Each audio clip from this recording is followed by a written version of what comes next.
Wes Anderson nous revient avec un nouveau film géométrique et le moins qu'on puisse dire, c'est qu'il divise le public. Mais avant de commencer, bonjour.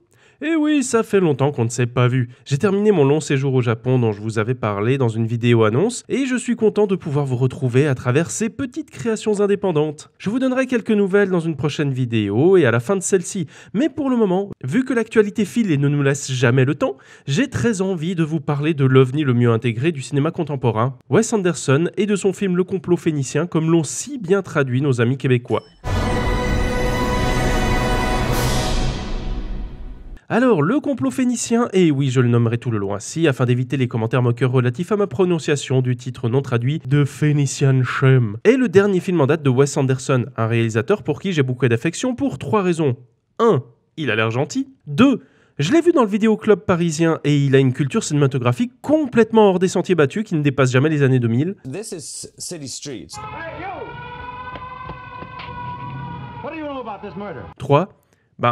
Il fait des bons films, quoi. Des films qui se démarquent par une patte esthétique très appuyée et reposant sur des cadres millimétrés, des mouvements caméra toujours très calculés et des palettes de couleurs généralement vives. Et bon, si on parle de Wes Anderson, on doit aussi évoquer sa capacité à se changer en aspirateur qui emporte absolument tout Hollywood sur son passage, et j'attends avec curiosité le jour où il va se retrouver avec un Tom Cruise sur les bras, car ça arrivera, j'en suis sûr. Donc le complot phénicien suit Zaza Corda, un riche homme d'affaires cruel qui est trempé dans toutes les magouilles possibles et imaginables et qui va se retrouver à tenter de sauver son empire avec l'aide de sa fille Lisle, jeune nonne aux valeurs antipodiques à son père. L'occasion au personnage d'évoluer dans cette relation père-fille qui semble impossible. J'ai mes raisons. Quelles sont-elles? Mes raisons, je ne vais pas le dire. Je dis que je ne vais pas le dire. Alors, comment sauve-t-on l'empire? Je sais pas trop en fait. Et pour être franc, j'ai parlé de ce film avec 3 autres amis et ça a donné quelque chose comme... Dites, vous avez compris quelque chose du scénario? Un peu. Pas trop. Rien du tout. Moi, c'est pareil. Le scénario de ce nouveau Wes Anderson apparaît comme le plus illisible de sa filmographie. Il y a des espions, des pourcentages à négocier auprès de partenaires commerciaux, de la manipulation des marchés, des petites maquettes trop cool mais dont je n'ai absolument pas compris les enjeux. Bref, le film m'a perdu. Et en ayant découvert que je n'étais pas isolé dans mon incompréhension mais qu'elle était partagée avec d'autres, je me suis dit qu'il était intéressant d'aborder la question du scénario chez Wes Anderson. Déjà, il est bon de rappeler que le réalisateur signe aussi tous les scénarios de ses longs métrages, aidé par différentes plumes, et notamment celles de Roman Coppola ou d'Owen Wilson. Wow. Ici, le complot phénicien s'inscrit dans une certaine évolution narrative. Jusqu'à l'île aux chiens, film inclus, le récit de Wes Anderson était plutôt classique, si on oublie les nombreux récits enchâssés, comme dans Grand Budapest Hotel, où un personnage lit le livre d'un type qui raconte l'histoire d'un type qui raconte l'histoire d'un type. Puis, à partir de The French Dispatch, on dirait que les grands récits ennuient un peu l'auteur, puisqu'il s'ensuit des scénarios beaucoup plus hachés. The French Dispatch nous raconte différents petits récits unis par le journal qui les produit. Asteroid City nous narre différents petits récits unis par une unité de lieu où les personnages sont coincés. J'aime pas la manière dont il nous a regardés. L'alien. Comment il nous a regardés? Comme si c'était foutu d'avance. C'est peut-être le cas.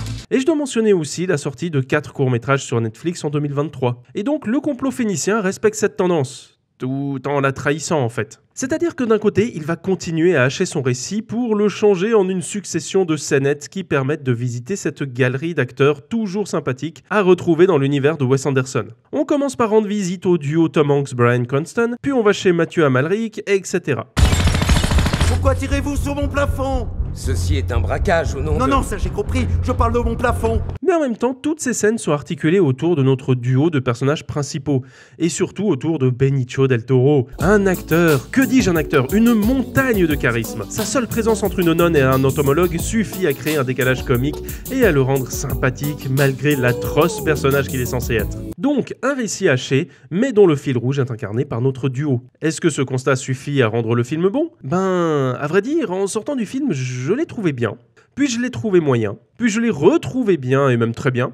Et enfin, maintenant, je ne peux m'empêcher d'avoir certaines réserves assez soulignées. Oui, mon esprit est libre comme un océan déchaîné dont l'intensité des vagues ne fait que fluctuer. Bref, je suis sorti et je me disais, j'ai pas passé un mauvais moment du tout. Et si je compare ce film non pas aux autres films de réalisateurs, mais à ce qui se fait en général actuellement, je le trouve très original et sympathique. Il y a plein de moments et je serais un peu de mauvaise foi si je crachais dans la soupe. Donc, c'est bien. Et puis en parlant avec des tierces personnes, je me suis dit...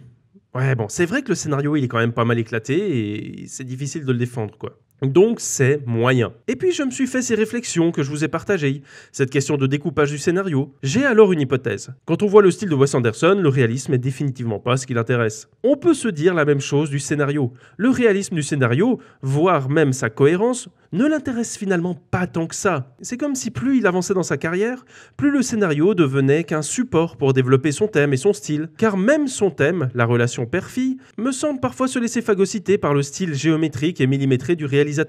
J'ai ainsi préféré de beaucoup la relation père-fils de La vie aquatique. Ainsi, pour apprécier le complot phénicien, il suffirait de ne pas s'intéresser au scénario, mais de le voir comme un bête support pour laisser Wes Anderson continuer de découvrir et d'explorer ce que son style peut amener. Et puis j'aime bien les films qui se permettent de se contrefoutre un peu du scénario.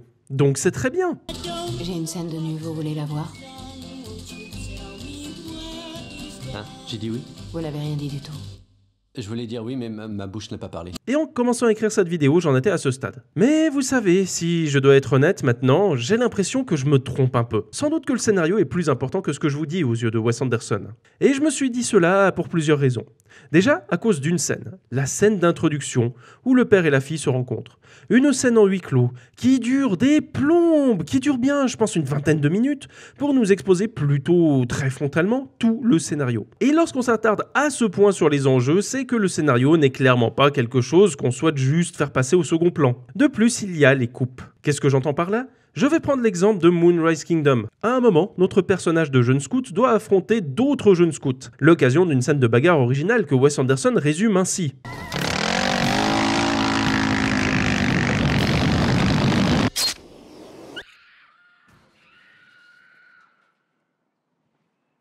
On élude la bagarre, on passe à la suite. C'est un paradoxe chez Wes Anderson. Il multiplie les scènes d'action, mais souvent il nous en montre qu'un début, avant de sauter à sa conclusion de façon assez abrupte. C'est le cas dans L'Île aux chiens, lorsque les bagarres entre canidés sont résumées ainsi. Okay, it's worth it.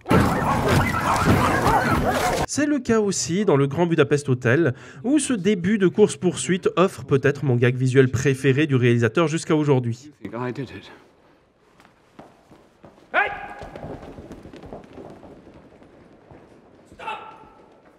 Ces coupes sont aussi présentes dans le film qui nous intéresse aujourd'hui, et je ne les trouve pas vraiment réussies, pas vraiment pertinentes. Je ne comprends pas ce choix. Pourquoi interrompre les moments d'action? Surtout quand on a d'autres scènes de bagarre, par exemple, qui offrent parmi les moments les plus intéressants du film. Intéressant parce que le scénario se met en pause et on voit Wes Anderson mobiliser tout son amour du cinéma burlesque pour créer des combats vraiment rigolos qu'on ne voit pas ailleurs. Et donc si vraiment ce qui l'intéressait c'était d'essayer des choses nouvelles du côté du style visuel, aux dépens du scénario, eh ben je crois que ces coupes disparaîtraient en fait. Donc c'est bien, même très bien du côté de la mise en scène, mais je suis obligé d'admettre que c'est un petit peu raté du côté de scénario. Donc comment arranger ça? Peut-être qu'il faudrait revenir à quelque chose de plus classique, ou au contraire, basculer encore plus du côté du cinéma burlesque pour alléger les enjeux et se concentrer sur le visuel. Mais peut-être que le réalisateur cherche aussi une autre voie. Toujours est-il que pour l'instant, le scénario se retrouve dans un entre-deux. Il conserve une narration très linéaire et en même temps il s'affranchit du réalisme. J'ai donc peut-être l'impression que Wes Anderson se cherche encore un peu de ce côté-là. Il a perfectionné son style, il lui reste maintenant à explorer de nouvelles voies pour le scénario. En effet, depuis The French Dispatch, son cinéma a amorcé un virage un peu plus expérimental du côté de l'écriture, quitte à perdre une partie du public. Et cela se ressent en effet tant du côté de la critique que des entrées en salle. Mais cela n'est pas si grave pour un cinéaste dont les budgets ne dépassent pas vraiment les 30 millions de dollars. Une prise de risque en plus toute relative au vu de l'énorme casting qu'il a et du nom qu'il s'est déjà fait. Il aura toujours une base sur laquelle compter pour rentabiliser un minimum son cinéma. Donc, est-ce que je vous recommande ce film? Oui. Parce que malgré le scénario imbitable, le film est assez bon pour passer un agréable moment, surtout si vous êtes sensible au style de ce réalisateur. Et surtout, vous verrez du cinéma de Wes Anderson, quelque chose que vous ne verrez pas ailleurs, qui contient toujours son lot d'originalité. Et aussi, si on va voir des films au cinéma, c'est parce qu'on a envie de voir le monde d'un nouvel œil. Et la vision de Wes Anderson reste super originale. Donc n'hésitez pas, si vous êtes capable de vous détacher du scénario et d'accepter de ne rien biter, vous passerez sans doute un agréable moment. Voilà pour ce film, et attendez juste 30 secondes avant de passer à autre chose, j'aimerais vous dire quelques mots. Maintenant que je suis de retour entre mes deux montagnes, j'ai repris de l'activité, notamment sur Twitch où j'organise 2 formats réguliers. Le format un film en 25 frames, qui est un mélange de critique, d'analyse et de fun, puisque je vous résume des films méconnus en 25 images. Donc on est face à des mecs qui cambriolent une banque et qui fuient en télésiège Et c'est à ce moment précis que je me suis dit, putain, il faut que je vous raconte ce film. Un moment où on peut discuter ensemble de cinéma, et ça c'est le deuxième et dernier dimanche du mois à 20h. Salut à tous, c'est le mois du montage. Alors, étant donné que je suis un petit peu à la bourre sur pas mal de trucs, il n'y aura pas de un film en 25 frames ce dimanche 29, mais il aura lieu plutôt le premier dimanche du mois de juillet, donc le dimanche 6 à 20h.